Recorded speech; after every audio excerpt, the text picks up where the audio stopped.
Dear student, next topic पर हम चर्चा करते हैं। नेक्स्ट हमारी सीरीज है, तो नेक्स्ट सीरीज में देखते हैं बिजनेस MCQ नंबर 1। नई सीरीज चालू कर रहे हैं, तो आगे इसमें चर्चा करेंगे। 20 सीरीज चलेंगी आपकी। तो सबसे नंबर 1,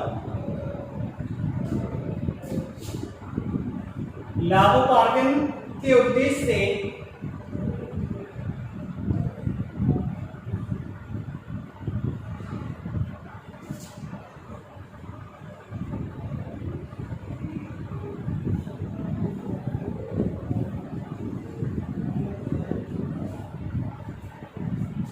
किया जाने वाला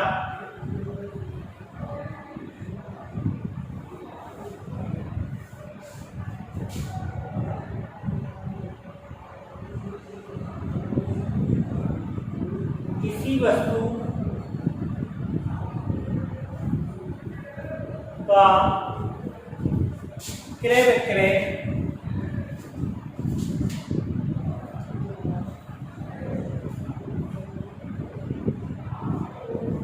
क्या कहलाता है।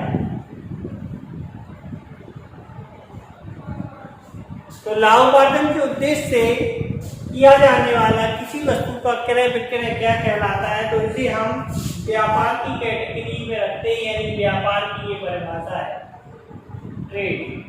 ट्रेड का मतलब ये होता है कोई वस्तु हम खरीदेंगे और कोई वस्तु बेच देंगे। ये जो क्रय विक्रय की क्रिया जो हमारी कहलाएगी, वो हम उसे व्यापार की कैटेगरी में रखते हैं। नंबर 2 पॉइंट, देशी व्यापार के सौदे की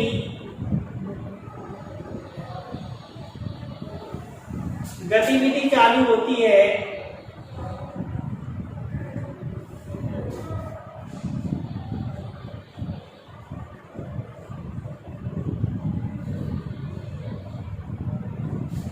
तो हमारे देशी व्यापार की जो भी सौदे हैं, वो सौदे की गतिविधि कहाँ से चालू करते हैं। तो देशी व्यापार के सौदे की गतिविधि हम जो स्टार्ट करते हैं पूछताछ। देशी व्यापार के सौदे की गतिविधि हम पूछताछ, इंक्वायरी।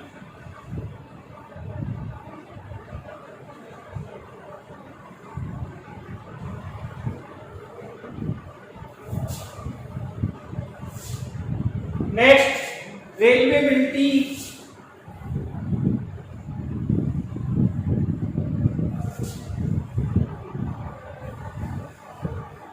लेख है। तो रेलवे बिल्टी हमारा जो है अर्ध विनिमय साध्य लेख है।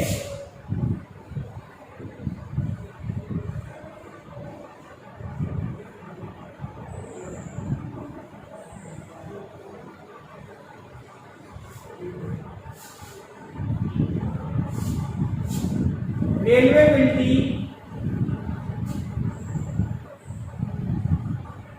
हो जाने पर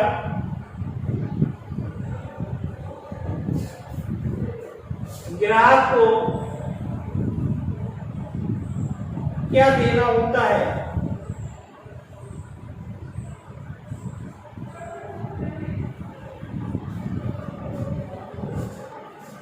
जब भी रेलवे बिल्टी खो जाती है और रेलवे बिल्टी खो जाने पर ग्राहकों को एक क्षतिपूर्ति प्रपत्र देना पड़ता है। तो क्षतिपूर्ति अनुबंध देना पड़ता है।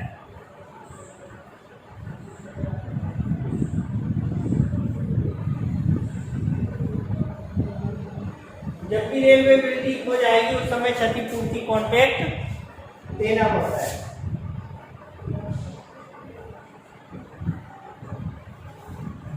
रेलवे बिल्टी में उल्लेख होता है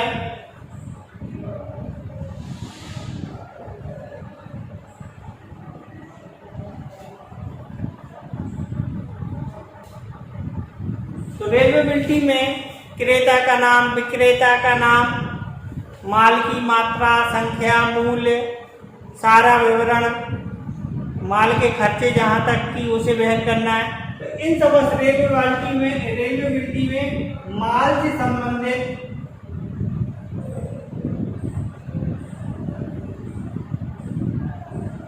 समस्त बातों का उल्लेख होता है।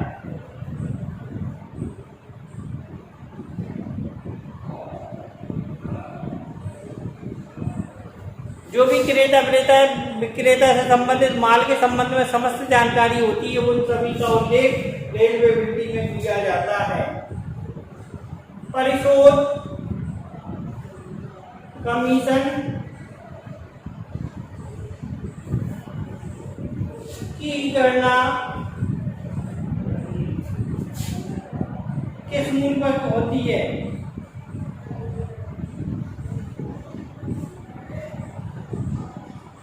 तो कुल विक्रय।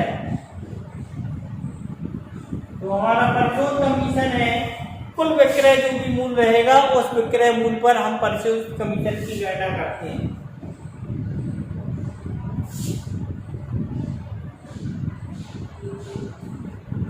मूल्य अधिक लग जाने पर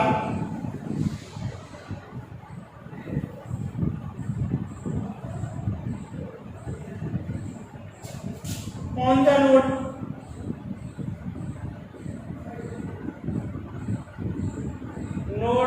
दिया जाता है?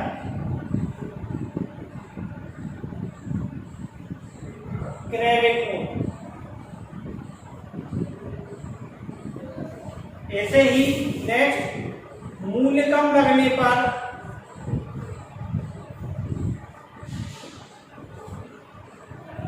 कौन सा नोट दिया जाता है?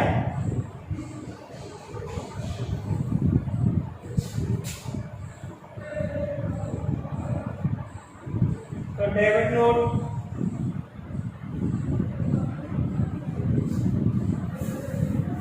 तो इस प्रकार नेक्स्ट, व्यापारिक छूट घटाई जाती है।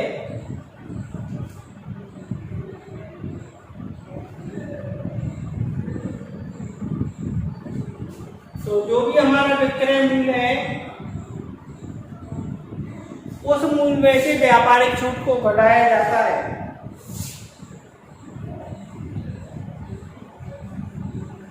विक्रय विवरण बनाया जाता है। एजेंट बनाता, एजेंट के द्वारा।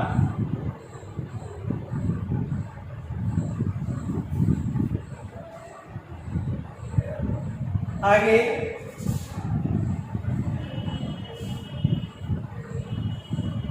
दो देशों के मध्य व्यापार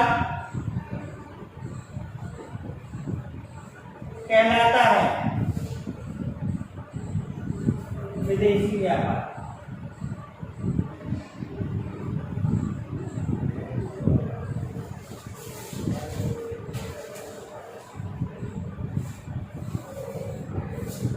तो इस प्रकार हमने 11 पॉइंट समझे। नेक्स्ट एमसीक्यू सीरीज में आगे कुछ और पॉइंटों की व्याख्या करेंगे।